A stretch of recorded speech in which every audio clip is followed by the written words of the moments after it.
The morning sun rose gently over the red earth village, casting a golden glow on the clay houses and rusted rooftops. Palm trees swayed softly in the breeze, and the quiet rhythm of life began to awaken. Along the narrow path between the houses, Zoe walked quietly, her eyes observing every detail around her, as if listening to something the village itself was trying to say. Not far away, Lina moved with confidence through the same paths, her presence strong yet calm, her gaze sharp as she sensed a change she could not yet explain. Their paths crossed beneath the shade of a mango tree, where familiarity turned into shared concern, and silence spoke louder than words. But something was wrong. The villagers moved without rhythm, their actions slow and uncertain, as though an invisible weight pressed upon their spirits. In the heart of the village, the market no longer buzzed with life. Traders sat beside their goods, yet no buyers came. Voices grew quiet, exchanges failed, and what once brought daily livelihood now brought only frustration and loss. Inside this quiet house, away from the watching eyes of the village, Zoe and Lina sat in deep thought. The signs were no longer ordinary. Something unseen had taken hold, and its source was calling from beyond the village. With their decision made, Zoe and Lina stepped out into the village paths. Past the clay houses and swaying trees, they walked with quiet determination, leaving behind the comfort of home as they moved closer to the unknown that awaited them at the forest's edge.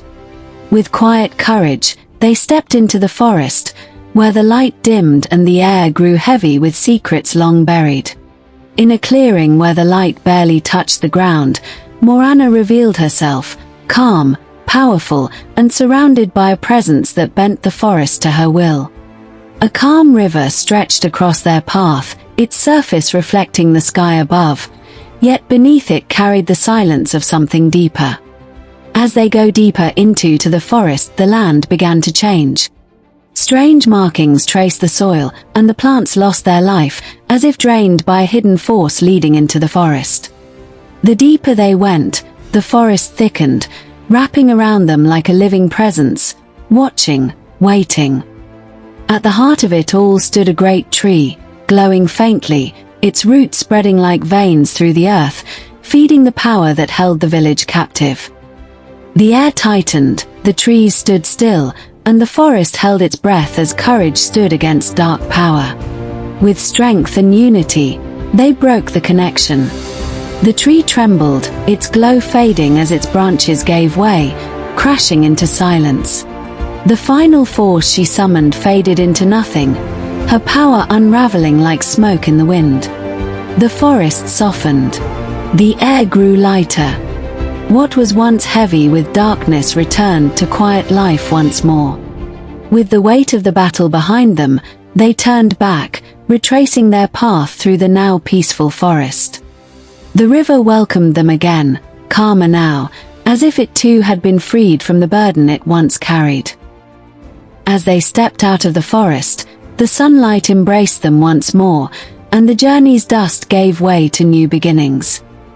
In the wide open square, beneath scattered trees and open sky, the villagers gathered, united in gratitude and peace. Joy returned to the village. Laughter filled the air, and the people moved freely once again, their spirits restored. As evening settled, stories of courage were shared, carried by voices that would remember this day for generations. The sun dipped low, painting the village in warm colors, as calm and fulfillment settled into every corner. Yet beyond the trees, unseen and silent, a shadow lingered.